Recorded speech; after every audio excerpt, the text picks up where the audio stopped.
This is Aldous Huxley, a man haunted by a vision of hell on earth. A searing social critic, Mr. Huxley, 27 years ago, wrote Brave New World, a novel that predicted that someday the entire world would live under a frightful dictatorship. Today, Mr. Huxley says that his fictional world of horror is probably just around the corner for all of us. We'll find out why in a moment. The Mike Wallace Interview, presented by the American Broadcasting Company in association with the Fund for the Republic, brings you a special television series discussing the problems of survival and freedom in America. Good evening, I'm Mike Wallace. Tonight's guest, Aldous Huxley, is a man of letters, as disturbing as he is distinguished. Born in England, now a resident of California, Mr. Huxley has written some of the most electric novels in social criticism of this century. He's just finished a series of essays called Enemies of Freedom, in which he outlines and defines some of the threats to our freedom in the United States. And Mr. Huxley, right off the bat, let me ask you this. As you see it, who and what are the enemies of freedom here in the United States? Well, I don't think you can say who in the United States. I don't think there are any sinister persons deliberately trying to rob people of their freedom. But I do think, first of all, that there are a number of impersonal forces which are pushing in the direction of less and less freedom. And I also think that there are a number of technological devices which anybody who wishes to use can use to accelerate this process of going away from freedom, of imposing control. Well, what are these forces and these devices, Mr. Hudson? I should say that there are two main impersonal forces. The first of them is not exceedingly important in the United States at the present time, though very important in other countries. This is the force which in general terms can be called overpopulation, the mounting pressure of population pressing upon existing resources. This, of course, is an extraordinary thing. Something is happening which has never happened in the world's history before. I mean, let's just take a simple fact that between the time of the birth of Christ and the landing of the Mayflower, the population of the Earth doubled. It rose from 250 million to probably 500 million. Today, the population of the Earth is rising at such a rate that it will double in half a century. Well, why should overpopulation work to diminish our freedoms? Well, in a number of ways. I mean, the experts in the field, like Harrison Brown, for example, pointed out that in the underdeveloped countries, actually the standard of living is at present falling, that people have less to eat and less goods per capita than they had 50 years ago. And as the position of these countries, the economic position, becomes more and more precarious, obviously the central government has to take over more and more responsibility for keeping the ship of state on an even keel.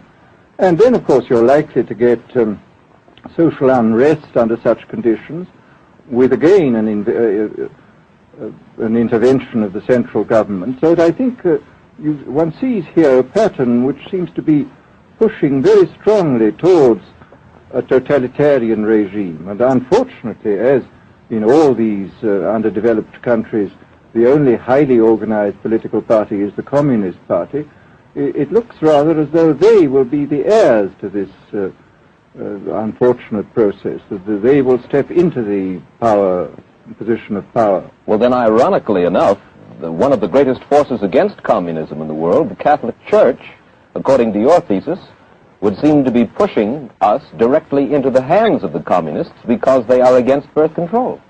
Well, I think this strange paradox probably is true. There is it's an extraordinary situation, actually. I mean, one has to look at it, of course, from a biological point of view.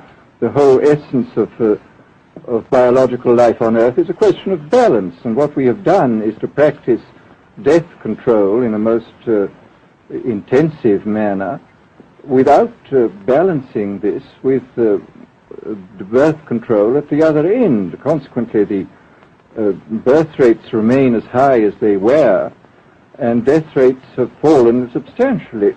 All right, then. So much for the time being, anyway, for overpopulation. Another force that is diminishing our freedoms. Well, another force which I think is very strongly operative in this country is the force of what may be called over-organization. As technology becomes more and more complicated, it becomes necessary to have more and more elaborate organizations, more hierarchical organizations. And incidentally, the advance of technology has been accompanied by an advance in the science of organization. It's now possible to make organizations on a larger scale than was ever possible before. And so that you have more and more people living their lives out as subordinates in these hierarchical systems controlled by bureaucracies, either the bureaucracies of big business or the bureaucracies of big government. Mm-hmm. Mm-hmm.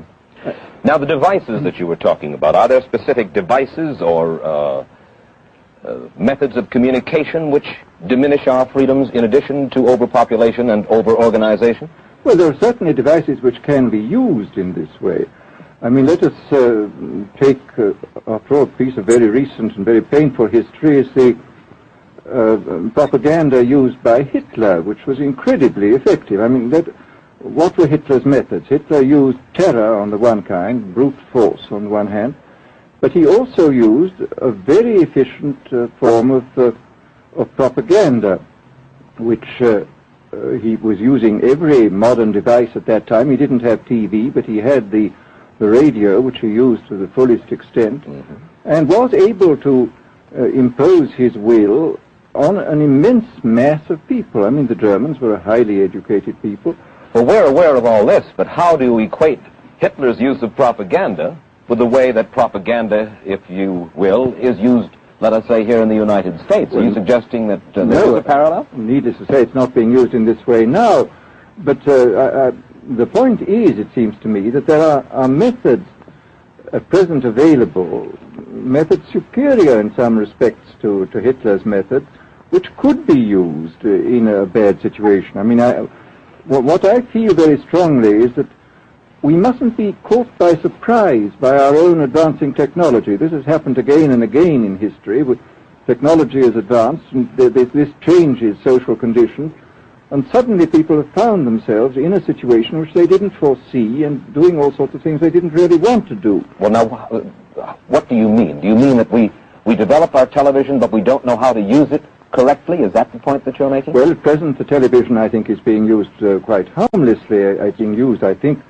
I would feel it's being used too much to distract everybody all the time. But, I mean, imagine, which must be the situation in all communist countries, where the television, where it exists, is always saying the same thing the whole time, is always driving along. It's not creating a wide front of distraction, it's creating a one-pointed drumming in of a single idea all the time. It's obviously an immensely powerful instrument. So you're talking about the potential misuse of the instrument. Exactly. We have, after all technology is in itself morally neutral. These are just powers which can either be used well or ill. It's the same thing with atomic energy. We can either use it to blow ourselves up, or we can use it as a substitute for the coal and the oil which are running out. You've even written about the use of drugs in this light. Well, now, this is a very interesting subject. I mean, in this book that you mentioned, this book of mine, Brave New World, I postulated a substance called soma, which was a very versatile drug. It would make people feel happy in small doses. It would make them see visions in medium doses, and it would send them to sleep in large doses.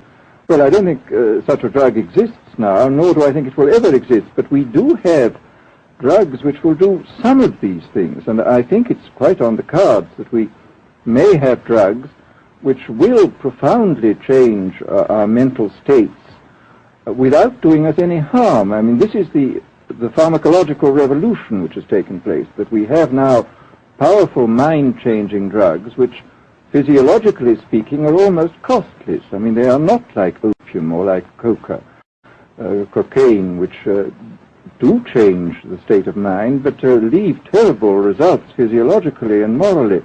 Mr. Huxley, in your new essays, you state that these various enemies of freedom are pushing us toward a real-life, brave new world, and you say that it's awaiting us just around the corner.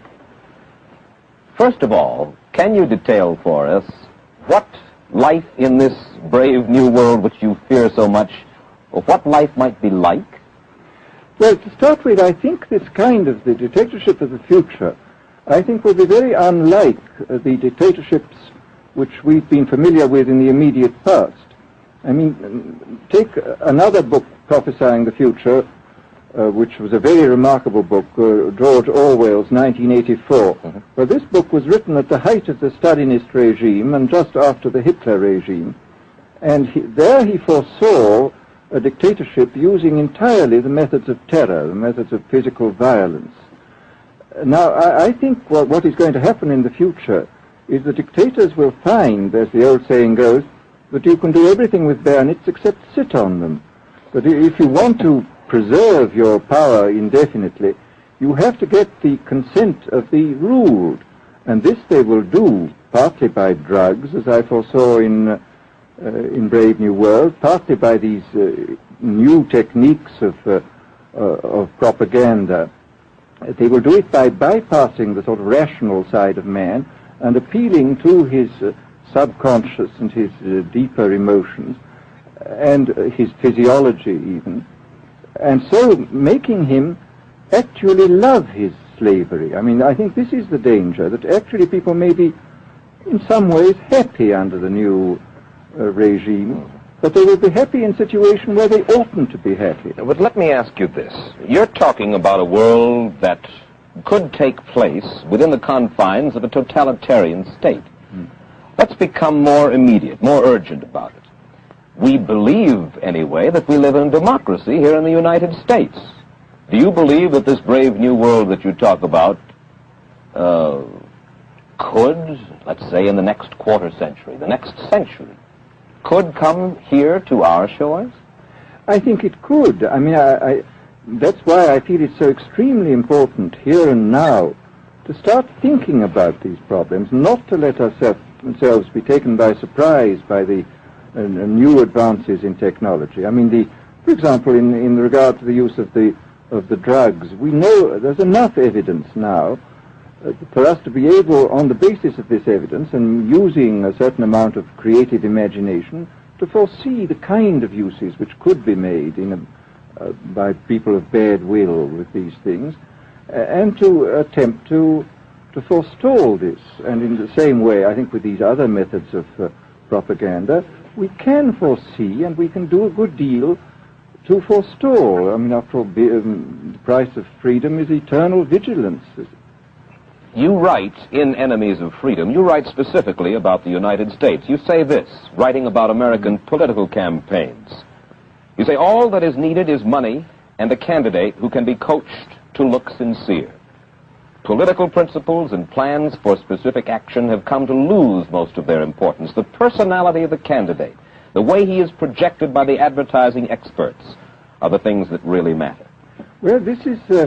during the last campaign, there was a great deal of this kind of statement by the advertising managers of the campaign parties, this idea that the candidates had to be merchandised as though they were soap or toothpaste, and that you had to depend entirely on the personality. I mean, the personality is important, but there are certainly people with an extremely amiable personality, particularly on TV, who might not necessarily be very good in positions of political trust.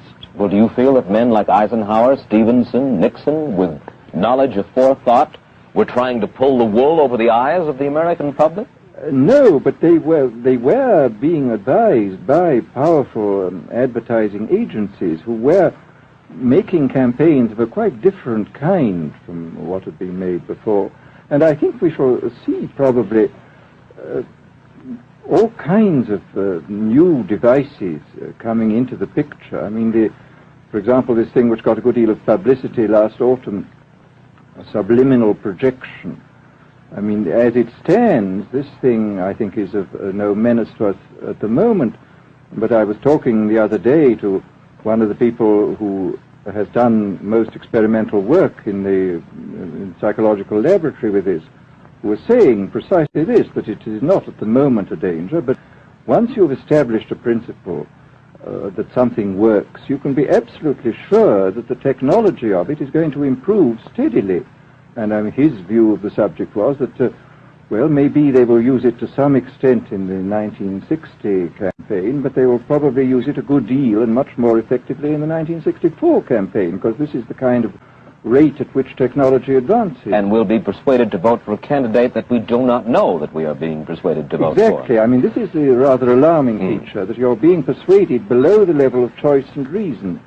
In regard to advertising, which you mentioned just a little ago, in your writing, particularly in Enemies of Freedom, you attack Madison Avenue, which controls most of our television and radio advertising, newspaper advertising, and so forth. Why do you consistently attack the advertising agency? Well, no, I think that advertisement plays a very necessary role, but the danger, it seems to me, in a democracy is this. I mean, what does a democracy depend on? A democracy depends on the individual voter making an intelligent and rational choice for what he regards as his enlightened self-interest in any given circumstance. But what these people are doing, I mean, what both for their particular purposes, for selling goods, and the dictatorial propagandists are doing, is to try to bypass the rational side of man and to appeal directly to these unconscious forces below the surface, so that you are, in a way, making nonsense of the whole democratic procedure, which is based on conscious choice on rational grounds. Of course, well, maybe you have just answered this next question, because in your essay you write about television commercials, not just political commercials, but television commercials as such, and how, as you put it, today's children walk around singing beer commercials and toothpaste commercials, and then you link this phenomenon in some way with the dangers of a dictatorship. Now, could you spell out the connection, or how do you feel that you have done so sufficiently? Well, I mean, here, this whole question of children, I think, is a terribly important one, because the children are quite clearly much more suggestible than the average grown-up. And again, suppose that for one reason or another all the propaganda was in the hands of one or very few agencies, you would have an extraordinarily powerful force playing on these children, who after all are going to grow up and be adults quite soon. I do think that this is not an immediate threat, but it remains a possible threat. And you said something to the effect in your essay that the children of Europe used to be called cannon fodder, and here in the United States they are television and radio fodder. Well, after all, you can read in the trade journals the most lyrical accounts of how necessary it is to get hold of the children, because then they will be loyal brand buyers later on. Mm-hmm. But, I mean, again, you just translate this into political terms. The dictator says they will be loyal ideology buyers when they're grown up. We hear so much about brainwashing as used by the communists. Do you see any brainwashing other than that which we've just been talking about that is used here in the United States? Other forms of brainwashing? Not in the form that has been used in China and in Russia, because this is essentially the application of propaganda methods, the most violent kind, to individuals. It's not a shotgun method like the advertising method. It's a way of getting hold of the person and playing both on his physiology and his psychology till he really breaks down, and then you can implant a new idea in his head. I mean, the descriptions of the methods are really blood-curdling when you read them, and not only the methods applied to political prisoners, but the methods applied, for example, to the training of the young communist administrators and missionaries. They receive an incredibly tough kind of training, which causes about 25% of them to break down or commit suicide, but produces 75% of completely one-pointed fanatics. The question, of course, that keeps coming back to my mind is this. Obviously, politics in themselves are not evil. Television is not in itself evil. Atomic energy is not evil. And yet you seem to fear that it will be used in an evil way. Why is it that the right people will not, in your estimation, use them? Why is it that the wrong people will use these various devices and for the wrong motives? Well, I think one of the reasons is that these are all instruments for obtaining power, and obviously the passion for power is one of the most moving passions that exist in man, and after all, all democracies are based on the proposition that power is very dangerous and that it's extremely important not to let any one man or any one small group have too much power for too long a time. After all, what are the British and American constitutions except devices for limiting power?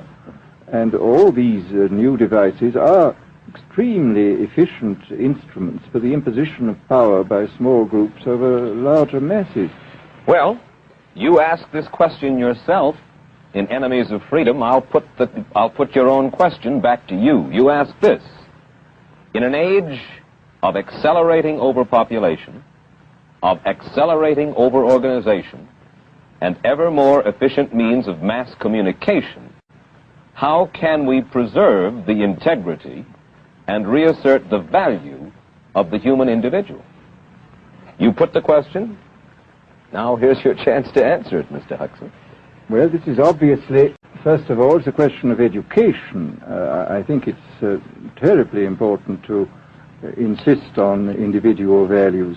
I mean, there is a tendency, as you probably read a book by White, The Organization Man, a very interesting and valuable book, I think, where he speaks about the new type of group morality, group ethic, which speaks about the group as though the group was somehow more important than the individual.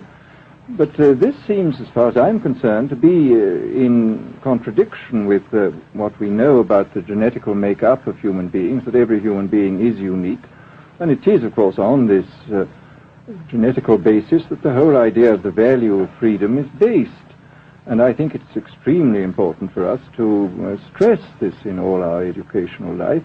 And I would say it's also very important to teach people to be on their guard against the sort of verbal booby traps into which they're always being led, to analyze the kind of things that are said to them. Well, I think there is this whole educational side, and I think there are many more things that one could do to strengthen people and to make them more aware of what was being done. You're a prophet of decentralization. Well, yes, if this is feasible. It's one of the tragedies, it seems to me. I mean, many people have been talking about the importance of decentralization in order to give back to the voter a sense of direct power. I mean, the voter in an enormous electorate feels quite impotent, and his vote seems to count for nothing. This is not true where the electorate is small and where he is dealing with a group which he can manage and understand. And if one can, as Jefferson, after all, suggested, break up the units into smaller and smaller units and so get a real self-governing democracy. Well, that was all very well in Jefferson's day, but how can we revamp our economic system and decentralize and at the same time meet militarily and economically the tough challenge of a country like Soviet Russia? Well, I think the answer to that is that there are, it seems to me that industrial production is of two kinds. I mean, there are some kinds of industrial production which obviously need the most tremendously high centralization, like the making of automobiles, for example. But there are many other kinds where you could decentralize quite easily and probably quite economically, and that you would then have this kind of decentralized life. After all, you begin to see it now if you travel through the South, this decentralized textile industry which is springing up there. Mr. Huxley, let me ask you this, quite seriously. Is freedom necessary? As far as I'm concerned, it is, yes. Why? Is it necessary for a productive society?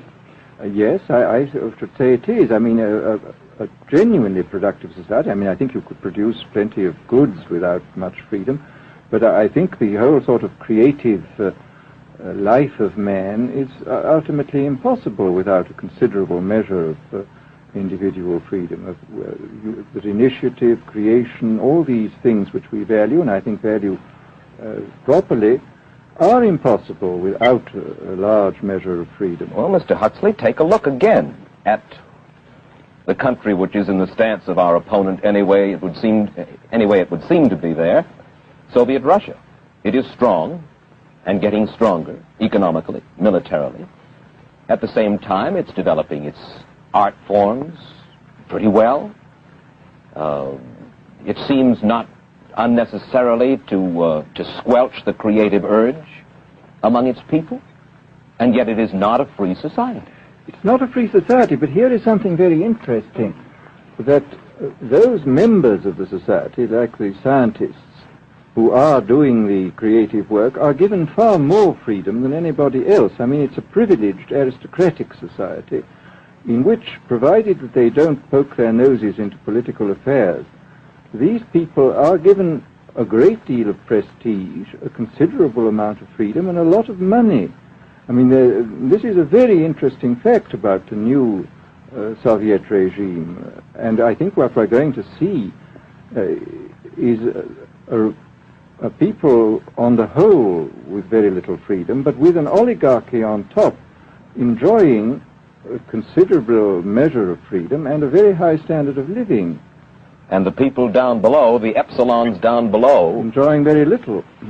And you think that that kind of situation can long endure? I think it can certainly endure much longer than a situation in which everybody is kept down. Because, I mean, they can certainly get their technological and scientific results on such a basis.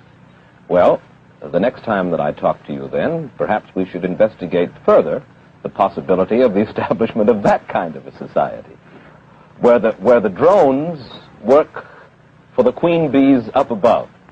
Well, but yes, but I must say I still believe in democracy. If we can make the best of the creative activities of the people on top, plus those of the people on the bottom, so much the better. Mr. Huxley, I surely thank you for spending this half hour with us, and I wish you Godspeed, sir. Thank you. Aldous Huxley finds himself these days in a peculiar and disturbing position. A quarter of a century after prophesying an authoritarian state in which people were reduced to ciphers, he can point at Soviet Russia and say, "I told you so." The crucial question, as he sees it now, is whether the so-called free world is shortly going to give Mr. Huxley the further dubious satisfaction of saying the same thing about us. Stay tuned for a preview of next week's interview. Till then, Mike Wallace, good night.